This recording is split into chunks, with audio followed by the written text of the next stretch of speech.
Olá, torcida tricolor, e aí, tudo bem com vocês? Bem-vindos a mais um vídeo aqui no canal SPFC.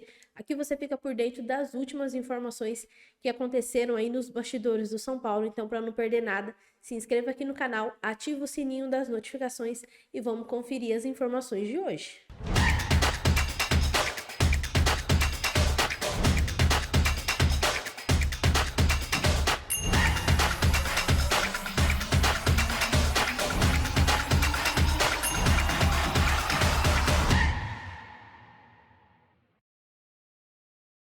A diretoria do São Paulo já está se preparando para o centenário do tricolor em 2030 e anunciou nesta quarta-feira a renovação de contrato com a patrocinadora Demicon, empresa de consórcio e investimento, e o novo contrato vai até 2030. A patrocinadora, que estampa sua marca no ombro da camisa tricolor, tinha vínculo apenas até o final dessa temporada. A ação, anunciada em entrevista coletiva nesta quarta-feira lá no Morumbis, faz parte do início do planejamento do São Paulo para o centenário. Na divulgação para a imprensa, o São Paulo classificou a parceria com a Demicon como um dos contratos mais longos da história do futebol brasileiro. O diretor de marketing do tricolor, o Eduardo Toni, explicou durante a entrevista coletiva que o clube até 2030 vai receber, além do valor fixo do contrato com a Demicon, taxas de acordo com consórcios contratados pelos torcedores do São Paulo. Eduardo Toni disse o seguinte: o mais importante não é só o valor fixo do patrocínio. O São Paulo também recebe uma parte do variável, quando o torcedor realiza o seu sonho de comprar o seu carro, trocar a sua casa, adquirir um bem. Uma parte da taxa de administração retorna ao São Paulo. Além do valor fixo do patrocínio, você tem uma parte do variável que retorna ao tricolor para ser usado em N frentes, foi o que disse então Eduardo Toni, diretor de marketing do tricolor.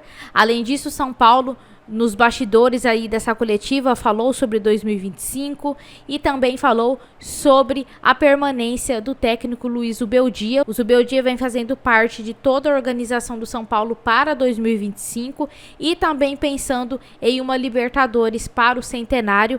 A ideia do São Paulo, o sonho da diretoria e também da comissão técnica é conquistar a Libertadores no ano do centenário do tricolor, onde também se espera que a reforma do Morumbi já esteja pronta. Responder lá, de que forma que o Morumbis vai entrar nesse projeto do centenário de 2030? O que está mais palpável para apresentar para o torcedor nesse momento? Edu, ainda não temos nada para apresentar para o torcedor. É importante a gente explicar, eu já falei isso algumas vezes, mas é importante que todo mundo tenha clareza. Nós temos um acordo inicial com a W Torre, que ela tem até o final desse ano para apresentar para o São Paulo um projeto completo de estádio de reforma e ampliação do estádio do Morumbi. Apresentado do ponto de vista total, custos, design, parcerias, modelo de negócio. Isso deve ser apresentado para o São Paulo até o final do ano. E aí a gente tem um período de entendimento, de análise interna. E havendo isso, acordo quanto a isso, a gente vai primeiro passar para os órgãos internos do São Paulo. Nós vamos aprovar em todos os conselhos, aprovar com a coletividade São Paulina interna, com os sócios. Depois, num segundo momento, a gente vai mostrar isso para a torcida do São Paulo. Então, eu imagino que esse processo seja para o primeiro trimestre, para apresentar para toda a coletividade, deva ser no primeiro trimestre do ano que vem. A gente tem até o final desse ano para fazer isso. 30 e por baixo da ponte passa muita água em muitos anos. Se nesse período São Paulo for procurado por uma SAF, isso de alguma forma influencia em tudo que vocês estão falando? Se a SAF se interessar, quero estar no centenário do São Paulo em 2030, de que forma vocês podem absolver ou não tem condição de absolver uma SAF nesse momento, com esse planejamento, com esse projeto que foi explicado para nós? Veja, o Júlio dizia disso desde o primeiro momento na campanha de eleição dele. São Paulo não vai ser a primeira SAF, nem vai ser a última. A gente teve o primeiro momento das SAFs, agora talvez a gente entre num segundo momento. Não é alguma coisa que nós temos no radar, não é alguma coisa que esteja no nosso planejamento para 2030. Este não é um plano que estamos trabalhando para 2030. Não pensamos fazer a SAF. O estádio é um equipamento que pode ficar fora de uma possível SAF, como por exemplo o caso do Vasco, né? O estádio São Januário,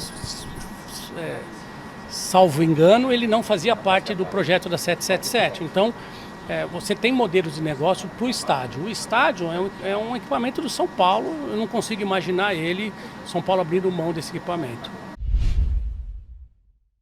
E segundo informações do André Hernan, o Rafinha já tomou a sua decisão e ele vai continuar jogando em 2025 e vai permanecer no São Paulo.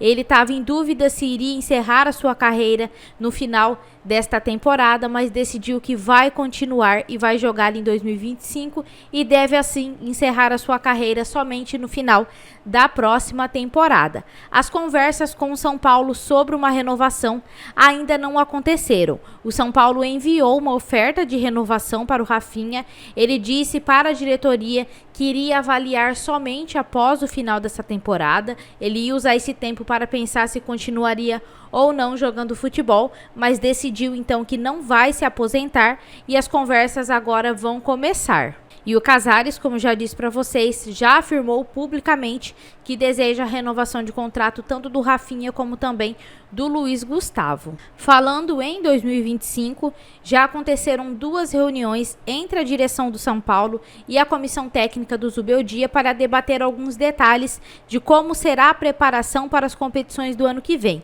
Todos os planos estão sendo traçados, como eu disse, com a participação do Zubeldia, e a prioridade hoje da diretoria é contar com o técnico na próxima temporada, mas a permanência dele deve ter o martelo batido também somente no final de 2024. E o São Paulo vem nas últimas semanas trabalhando para renovar o contrato do meio-campista Matheus Alves, camisa 10 da equipe sub-20 e que está no radar de clubes europeus. O Atlético de Madrid monitora de perto a situação do jovem.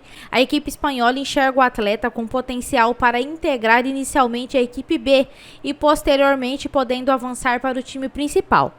O Sevilla também está de olho no jogador e as duas equipes devem brigar pela contratação do atleta. O Matheus tem 19 anos e tem vínculo com o tricolor até o dia 1º de janeiro de 2026.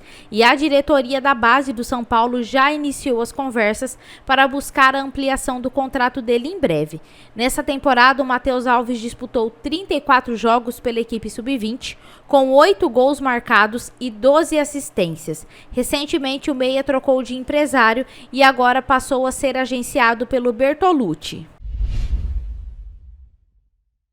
E pensando na reformulação para 2025, o presidente Júlio Casares deve chamar na próxima semana o staff do volante Jackson Mendes. O encontro será para encontrar uma solução para a situação dele em dezembro. Isso porque o atleta não faz parte dos planos para a próxima temporada e tem a sua saída praticamente certa. Resta saber somente como será feita essa transição para sua saída. Em um primeiro momento, a ideia é de uma rescisão amigável de contrato, mas a situação não é simples, porque para isso teriam que haver alguns trâmites financeiros importantes para não prejudicar as finanças do São Paulo para a próxima temporada.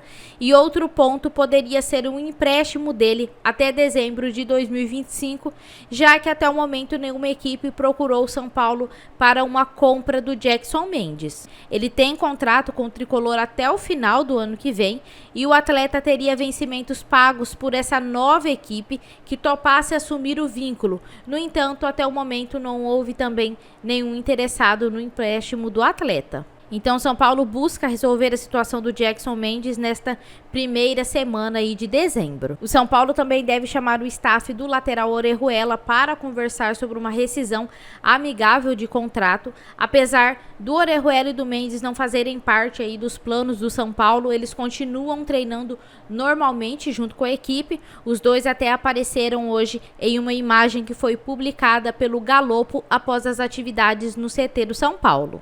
Os dois que estavam emprestados retornaram ao tricolor no meio do ano e participam normalmente do dia a dia de treinos e ficam fora apenas de atividades voltadas para a parte tática do tricolor, já que eles não estão nos planos do Zubeldia. Quando eles voltaram de empréstimo, o Zubeldia observou os dois atletas, eles treinaram junto com as equipes, porém nenhum dos dois chamou atenção nos treinos. Galera, nosso vídeo de hoje vai se encerrando por aqui. Se você gostou, deixa seu like, se inscreva no canal, Segue a gente lá no Instagram também, o link tá aqui abaixo na descrição do vídeo. Beijo pra todo mundo, fiquem com Deus e até amanhã. Tchau, tchau.